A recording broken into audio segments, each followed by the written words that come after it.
A man sits in a barber's chair about to get a shave. Two men walk in, guns drawn. Within seconds, blood paints the walls. Across town, millions vanish from JFK Airport in a daring midnight heist. And in Greenwich Village, a man wanders the streets in a bathrobe, muttering like a lunatic, while quietly ordering assassinations. What do these stories have in common? They're not movie scenes. They're real events. And they're all tied to one of the most feared and mysterious organizations in American history, the New York Mafia. The craziest crimes of the New York Mafia. Black and white photos of Sicily and early immigrants. Before it ever set foot in Manhattan, the Mafia was born in Sicily.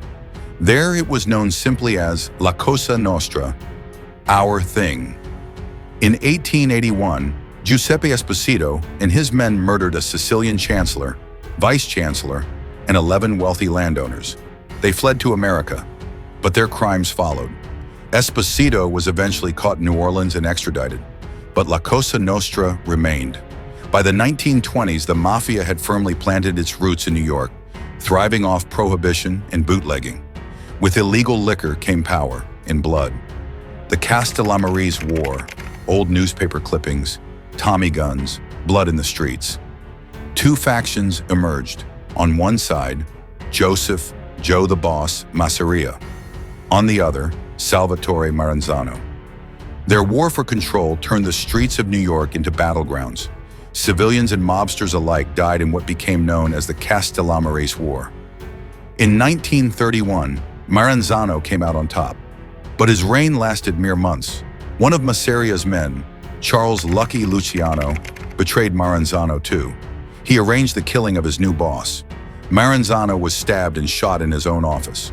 Power changed hands through bullets and betrayal. And from this bloody chaos, a new structure emerged. The Five Families in the Commission. The Five Families rise, archival photos, charts of family structures. To avoid future wars, Luciano and the remaining bosses created the Commission, a council overseeing all mafia business in New York. The mafia was now organized, professional, and far more dangerous. The Five Families were Gambino Genovese, Lucchese, Bonanno Colombo. Each ruled a different piece of the city.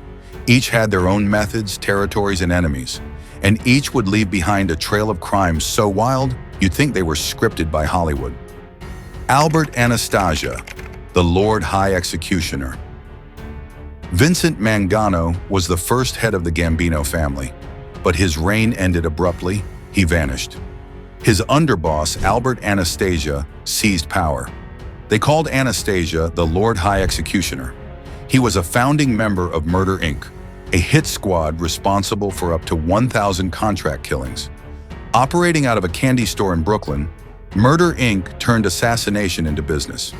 Anastasia met a violent end in 1957. While getting a shave at a Manhattan barbershop, two masked gunmen stormed in and opened fire. Blinded by panic, Anastasia lunged toward their reflections in the mirror. But it was too late. The barbershop floor turned red. Anastasia's blood-soaked towels became an iconic image of mob violence. Paul Castellano, the Howard Hughes of the mob. Albert's successor, Paul Castellano, took a different approach.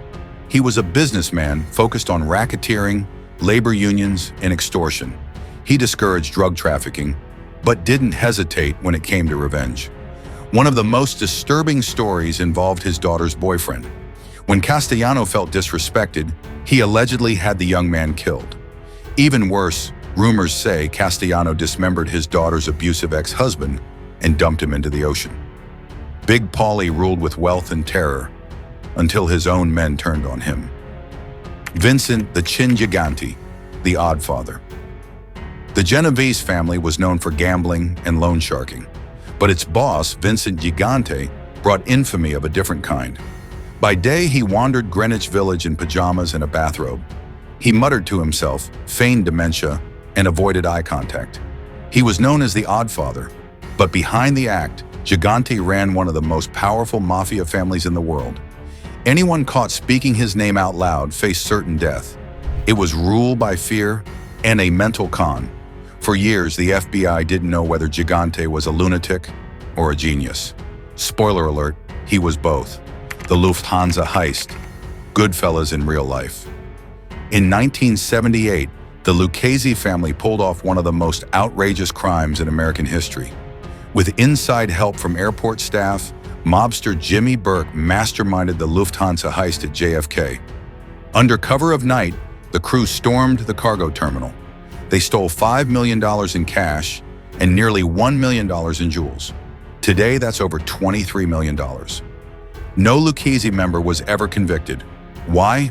Because Burke may have killed every single person involved in the robbery to keep them quiet.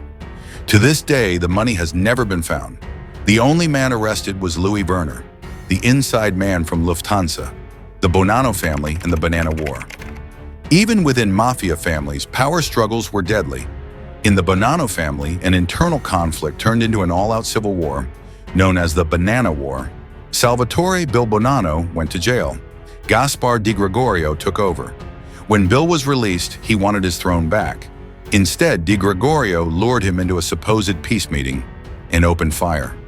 No one was hit, but the message was clear. The war was on. The commission eventually stepped in, choosing a new Don, Paul Siaka. Bonanno and Di Gregorio were both exiled, but the damage was done. The war left behind blood, bodies, and broken loyalties. Carmine Gigante, the cigar. After the Banana War, Carmine Gigante rose to power. Cold, cunning, and violent, he took over the narcotics trade. But Gigante had a problem. He refused to share his profits. The other bosses were furious. So the Genovese Don, Frank Thierry, convinced the commission to remove him. On July 12, 1979, Gigante was gunned down during lunch at a Brooklyn restaurant. He died with a lit cigar still clenched between his teeth. Modern mafia, alive and well. You might think these stories are ancient history, but the mafia is still active. Quiet, dangerous, and evolving. In 2011, the FBI launched one of the largest mob crackdowns ever, arresting over 100 mafia members. In 2019, Frank Cali, boss of the Gambino family, was assassinated in front of his Staten Island mansion. And now the five families are building connections to Mexican and Colombian drug cartels. The crimes have changed, but the code of silence, the violence, and the hunger for power remain. Fade to black and white, sound of an old rotary phone dialing. Sinatra plays softly. The New York Mafia built an empire on blood, money, and silence. From barbershop hits to multi-million-dollar heists. From fake insanity to real assassinations. One thing is certain, truth really is stranger than fiction. They came from dusty Sicilian villages with nothing and built criminal empires worth millions. They ruled the unions, the ports, the streets, and even the cops. But in the end, every empire falls. Some mafia bosses died in barber chairs, some died in prison cells, and others just vanished. Forgotten names, whispered only in alleyways and courtroom transcripts. Yet the legacy of the New York Mafia never truly disappeared. It adapted. Today, it still exists in quieter suits, in deeper shadows, operating behind legitimate business fronts. The crimes may look different, but the rules are the same. And just like always, if you talk, you disappear. Thanks for watching.